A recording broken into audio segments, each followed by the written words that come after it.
তোমার কি তুফান করার কথা ছিল কিনা, তুমি কি বল? Initially, yes. Later, it didn't happen.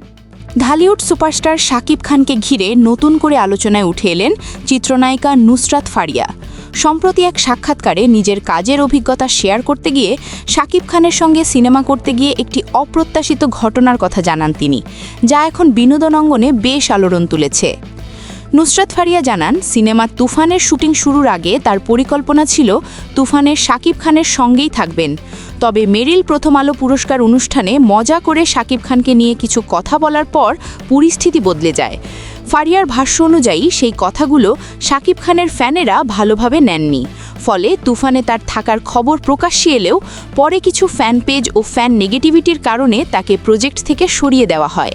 এরপর প্রোডাকশন টিম তার সঙ্গে যোগাযোগ করে বিষয়টি জানায়। সাক্ষাৎকারে নুসরাত ফারিয়া বলেন, শাকিব খানকে নিয়ে করা মন্তব্যের কারণে এমন সিদ্ধান্ত আসবে তা তিনি ভাবেননি।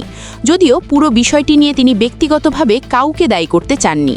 তার মতে এটি ছিল পরিস্থিতির ফল এবং প্রোডাকশন টিমের সিদ্ধান্ত। এই মন্তব্য সামনে আসার পর সামাজিক যোগাযোগ মাধ্যমে শুরু হয়েছে মিশ্র প্রতিক্রিয়া। কেউ কেউ নুসরাত ফারিয়ার খোলামেলা বক্তব্যকে সাহসী বলে প্রশংসা করছেন, আবার কেউ মনে করছেন বিষয়টি অপ্রয়োজনীয় বিতর্ক তৈরি করেছে। অন্যদিকে শাকিব খানের পক্ষ থেকে এ বিষয়ে এখন পর্যন্ত কোনো আনুষ্ঠানিক বক্তব্য পাওয়া যায়নি। উল্লেখ্য, তুফান সিনেমাটি মুক্তির পর বক্স অফিসে ব্যাপক সাড়া ফেলেছে এবং শাকিব খানের অ্যাকশন লুক দর্শকদের মধ্যে নতুন করে আলোচনার জন্ম দিয়েছে। নুসরাত ফারিয়ার এই বক্তব্য সেই সিনেমা ঘিরেই নতুন এক অধ্যায় যোগ করল বলে মনে করছেন অনেকে। সব মিলিয়ে ঢালিউডের তারকাদের ব্যক্তিগত অভিজ্ঞতা যখন প্রকাশ্যে আসে, তখন তা যেমন কৌতূহল বাড়ায়, তেমনি জন্ম দেয় নানা আলোচনা ও বিতর্কের।